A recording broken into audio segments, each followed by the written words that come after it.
Assalamualaikum warahmatullahi wabarakatuh. Selamat pagi dan salam sejahtera untuk para mahasiswa yang menyaksikan video ini dan para pemirsa di mana saja pun berada. Dalam video ini saya akan menyampaikan teori yang menyangkut masalah sumber-sumber pertumbuhan ekonomi Indonesia pada mata kuliah Sistem Ekonomi Indonesia ini. Nah, apa-apa saja yang menjadi sumber pertumbuhan ekonomi Indonesia? Perlu kita ketahui bahwa sumber pertumbuhan ekonomi Indonesia dan termasuk juga di negara-negara lain, mungkin khususnya di negara-negara di Asia itu tidak jauh berbeda karena merupakan negara-negara yang baru berkembang dan secara geografis hampir sama keadaan alamnya maupun sumber daya manusianya maupun cara pengembangan kegiatan ekonomi. Nah, di sini pendekatan yang dilakukan di dalam pertumbuhan ekonomi di Indonesia yang akan kita bahaskan di sini dalam mata kuliah Sistem Ekonomi Indonesia, yaitu pertumbuhan ekonomi dari aspek faktor produksi. Apa-apa saja yang menjadi faktor produksi di antaranya tanah faktor produksi, modal faktor produksi, tenaga kerja juga faktor produksi, teknologi, keahlian itu merupakan bagian-bagian dari faktor produksi Nah, jadi pertumbuhan ekonomi dari faktor produksi ini tidak semua negara juga khususnya di Asia, apalagi kalau di negara-negara berkembang atau itu di negara-negara maju khususnya di negara berkembang ini dibagi dua. Ada yang lebih memfokuskan kepada sektor pertanian dan pada sektor industri. Nah, itu juga dilihat dari segi aspek geografis keadaan alamnya yang memungkinkan pada sektor pertanian maupun sektor industri. Nah, kecenderungan pertumbuhan ekonomi dari faktor produksi sektor pertanian itu lebih lamban pertumbuhannya karena bersifat musiman bersifat jangka panjang, jangka menengah maupun jangka panjang. Nah, kalau di sektor industri dia lebih pada jangka pendek jangka pendek dikatakan apa karena dia tidak membutuhkan musim tidak membutuhkan lahan yang terlalu luas tidak membutuhkan tahap demi tahap Nah, maka di mana negara-negara industri yang memfokus diri pada pertumbuhan industri itu lebih cepat Nah, perkembangannya dan tingkat pertumbuhan ekonominya juga lebih tinggi, cenderung lebih tinggi karena dia secara kuantitas dia bisa lebih banyak, lebih cepat di dalam proses produksinya. Nah, kita lihat juga seperti di negara-negara Asia yang sudah memfokuskan diri pada sektor industri seperti Jepang, Cina, Taiwan, Singapura. Jadi mereka sudah memfokus selain pada sektor pertanian juga ada cuman mereka sudah berorientasi kepada sektor industri. Nah, maka perkembangan pertumbuhan ekonomi mereka lebih cepat dari negara-negara berkembang lainnya seperti kita di Indonesia, Malaysia, Brunei dan sebagainya termasuk Thailand, Filipina, Vietnam. Vietnam baru sekarang ini juga akan merambah pada sektor industri. India sudah sudah go dia dalam sektor industri walaupun dia lebih lamban daripada Jepang ya, tapi dia sudah tergolong negara yang ya maju pada sektor industri ya, seperti Cina pada satu dekade ini juga sudah mengikuti ya, jejak Jepang ya, orientasi kepada sektor industri walaupun dia memiliki lahan yang luas ya. Nah, untuk mengukur besarnya kontribusi tiap-tiap faktor produksi terhadap pertumbuhan ekonomi dapat digunakan ya model neoklasik ya.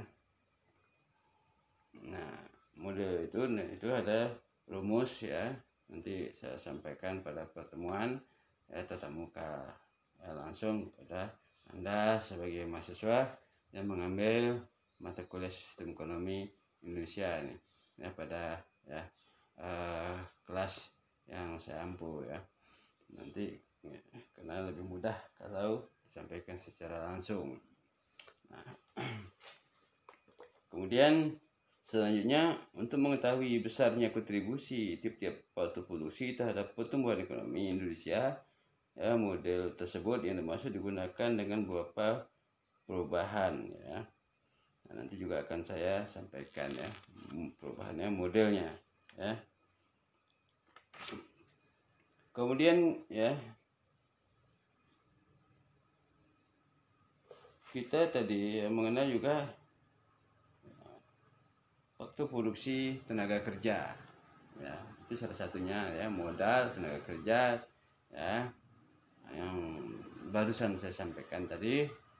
Nah, di sini yang menjadi ya, persoalan kalau untuk negara berkembang di bidang ketenaga kerjaan ini, terutama dari segi kualitasnya ya. Nah, faktor produksi tenaga kerja mempunyai ya pengaruh positif terhadap pertumbuhan ekonomi ya. Nah, tenaga kerja ini makanya di buku ini ya dibahas ya, merupakan bagian yang salah satunya yang difokuskan. Nah, tenaga kerja ini kan ya merupakan ya subjek ya, pelaku di dalam ya pertumbuhan ekonomi itu sendiri, dan juga merupakan objek daripada hasil pertumbuhan ekonomi itu sendiri. Jadi dia sebagai subjek dan objek, maka disebutkan ya di dalam pembangunan di Indonesia ini disebutkan jadi bahwa sumber daya manusia ini merupakan bagian dari subjek dan objek pembangunan. Nah ya, oleh sebab itu ya, sumber daya manusia yang besar ya, tenaga kerja yang banyak ya, penduduk yang banyak, itu belum menjamin bahwa pertumbuhan ekonomi di negara tersebut juga ya akan semakin meningkat kalau ya tidak dikelola ya, tidak dimanfaatkan semaksimal mungkin ya, dengan pola full employment. Full employment ini maksudnya yang mengelola atau menggunakan tenaga kerja ya yang maksimal untuk mengisi lapangan-lapangan pekerjaan. Nah, tentunya tidak terlepas juga dari kualitas. Nah, kalau tenaga kerja tradisional ya, dia lebih lamban daripada ya tenaga kerja yang sudah ahli di dalam ya, mengelola ya, faktor-faktor produksi itu sendiri. Nah, sehingga produksi juga akan lamban. Ditambah lagi ya, kalau bergerak di bidang sektor pertanian ya, memang prosesnya bertahap ya. Kemudian tadi disebut juga ya kemajuan di bidang teknologi. Nah, itulah teknologi ini kan butuh keahlian ya, butuh manusia juga, butuh kualitas dan keahlian manusia di dalam ya menggerakkan ya teknologi itu sendiri, memanfaatkan teknologi untuk ya pertumbuhan ekonomi ya. Kenapa bisa menggerakkan pertumbuhan ekonomi ya, dia kan ya, menciptakan suatu produk dari ya, produk bahan mentah menjadi produk bahan jadi ya, dengan menggunakan alat instrumen ya yang lebih canggih ya. Nah, kalau kita secara tradisional mungkin ya produksi kan ya, lebih lama ya jumlahnya ya, yang dihasilkan ya. Tapi kalau menggunakan mesin itu lebih cepat. Artinya ya secara kuantitas bisa mempercepat ya, keuntungan ya. Nah, kalau kuantitas lebih banyak diproduksi, ya, itulah butuhnya teknologi. Nah, kita memiliki teknologi tidak bisa mempankan sama juga. Oleh sebab itu, ya, kualitas modal manusia yang perlu ditingkatkan supaya dia bisa menggunakan teknologi itu. Ya. Kemudian, ya, tadi sumber untuk selanjutnya ya, sumber pertumbuhan dengan pendekatan struktural. Ya, tadi pendekatan produksi ya, faktor-faktor produksi. Nah, ini sumber pertumbuhan dengan pendekatan struktural. Jadi pertumbuhan ekonomi juga ya, tentunya bukan hanya dinilai dari banyaknya faktor produksi yang dimiliki oleh sebuah negara ya, tapi bagaimana ya sebuah negara itu ya bisa memposisikan diri pada sektor-sektor produksi tertentu yang disesuaikan dengan keadaan ya alam dan sumber daya manusia yang ada di negara tersebut. Nah, contohnya ya, kalau Jepang mungkin kalau dia mau ingin memposisikan diri sebagai negara pertanian, mungkin ya dia lebih lamban ketimbang dengan negara-negara lain seperti Indonesia, Vietnam. Ya, kenapa? Ya, secara geografis mereka daerah tandus ya. Jadi lebih lama di dalam pengolahan ya waktu produksi ya, di bidang tanah ya, karena tanah mereka itu kurang bagus dibanding ya tanah yang ada di Indonesia maupun di Vietnam maupun di Thailand. Nah, oleh sebab itu mereka memposisikan diri pada sektor apa? Teknologi dari awal ya, produksi mesin, mobil ya, segala elektronik ya. Nah, termasuk juga pesawat ya, pesawat di sepanjang pesawat itu ya, angkutan domestik maupun angkutan internasional ya. Nah, robot itu sudah terkenal Jepang, itu di sektor industri, mereka fokus pada sektor industri, maka ya ekonomi Jepang cepat melonjak ya, karena dia ya spesialisasi ya di dalam memproduksi ya faktor-faktor produksi yang mereka miliki. Mereka tidak memiliki faktor produksi yang lebih banyak, tapi mereka ya import dari negara-negara ya lainnya ya, untuk mendukung produksi industri yang mereka ini lakukan sejak awal mereka ya tumbuh berkembang ya pasca tahun 1945. Nah, kemudian diikuti oleh India, diikuti oleh ini Singapura, ya Taiwan, Cina. Ya Cina baru berkembang juga sekarang ini pada sektor industri. Nah, sekarang apakah Indonesia tidak bisa? Bisa. Cuma Indonesia ini memang ya arah pembangunannya ya dari awal itu di agraris, pada pelita pertama agraris ya, pada sektor pangan diutamakan ya. Jadi kenapa sifatnya padat karya? Mungkin di situ industri kita susah karena keahlian kita, kita ini tidak memiliki keahlian di bidang industri. Kalau beda dengan Jepang, Jepang dari awal ya tenaga kerjanya ya tenaga ya siswanya itu dikirim untuk belajar pada sektor industri di luar negeri ya, mulai tahun 1945 dikirim balik, mereka bantu modal ya, bantukan tempat oleh pemerintah ya, kemudian dibantukan ini juga memasarkan ya. Nah, jadi bantu juga untuk ekspor, campur tangan pemerintah Jepang itu ya luar biasa di dalam mendorong kegiatan usaha rakyatnya ya. Nah, sementara kalau kita ya bergerak di bidang sektor pertanian dari prioritas 1, prioritas 2, 3 dan 4 ya.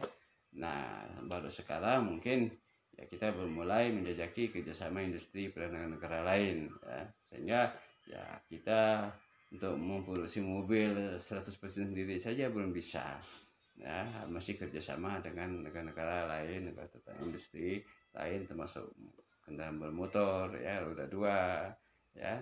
Nah, pesawat juga dulu sudah cukup bagus ya, cuman ya mungkin ya dari segi kosnya besar, tenaga ahlinya sudah tidak ada lagi ya yang seperti zaman Pak Habibie dulu ya, sehingga ya, sekarang ini walaupun masih ada tapi sifatnya ya tidak menjadi yang diutamakan, tapi mengutamakan sektor-sektor lain ya, sehingga kita ini hampir semua sektor akan coba dibangun tapi belum ada spesialisasi ya.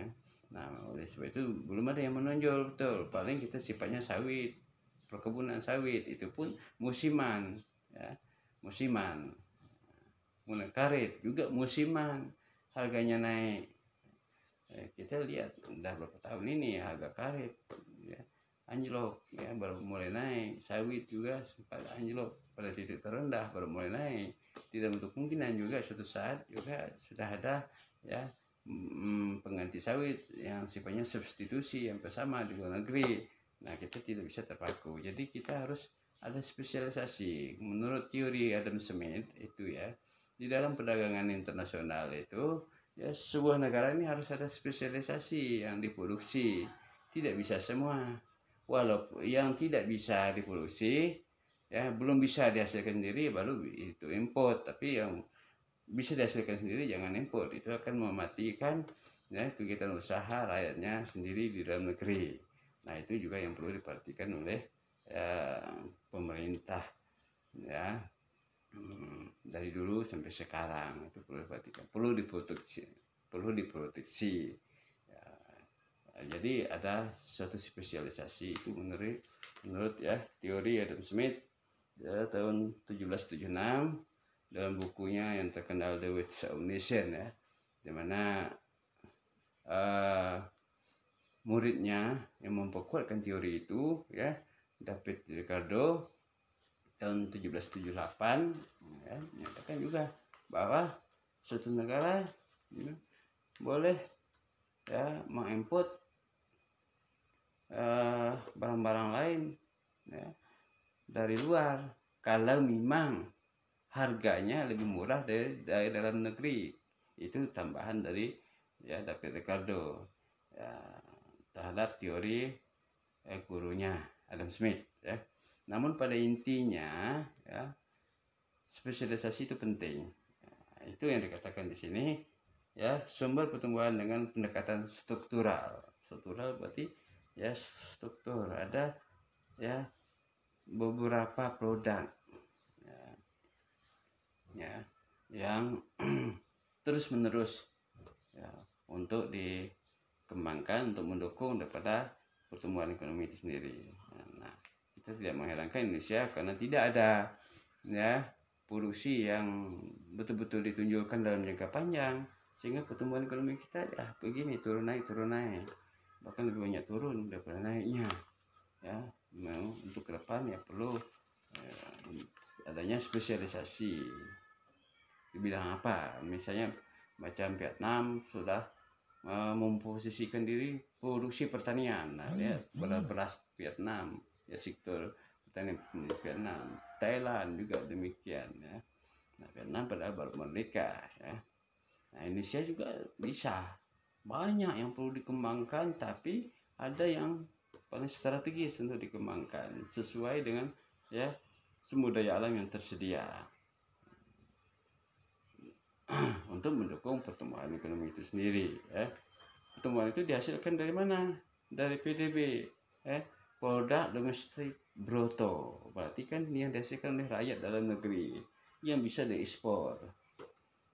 Nah, ya saya kira demikian dulu materi yang dapat saya sampaikan di mata kuliah Sistem Ekonomi Indonesia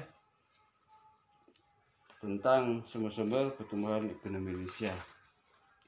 Jadi semoga Anda bisa menonton dari awal ya sampai akhir video ini ya, materi yang saya sampaikan ya, sehingga Anda bisa memahami lebih cepat ya secara runut ya sampai akhir. Jadi nanti pada materi berikutnya ya lebih nyambung ya. karena ini materi berikutnya ya, lanjutan dari materi ini ya. Nah, ya kadang-kadang kalau kita mempelajari di tengah-tengah itu memang membingungkan ya. Nah, itu penting. Kemudian jangan lupa agar materi ini juga bermanfaat buat orang lain ya, Anda bisa share ya video ini pada yang lain, karena ya banyak yang membutuhkan ya, pengetahuan ya, ilmu pengetahuan yang sama. Jadi apa artinya ilmu pengetahuan ini hanya milik kita sendiri ya, orang lain tidak tahu apa-apa, itu tidak bermanfaat. Ilmu pengetahuan itu harus bermanfaat buat kita dan buat orang lain ya. Kita dapat manfaat dunia, dapat juga manfaat di akhirat. Apa manfaat di akhirat? Dapat manfaat pahalanya ya, amal jariah kita ya, artinya kita berguna bagi orang lain ya, minimal di dunia ini ya. Nah ya, apa yang kita tanam itulah yang kita tuai ya, kita tanam kebaikan maka hasilnya juga kebaikan. Oke, terima kasih pada pemirsa di rumah dimanapun saja berada, dan khususnya pada mahasiswa yang mengambil mata kuliah sistem ekonomi Indonesia ini pada saya ya, di Prodi Ilmu Administrasi Bisnis, Fakultas Ilmu Sosial dan Ilmu Politik, Universitas Kepulauan Sintang. Sampai ketemu di edisi berikutnya. Terima kasih.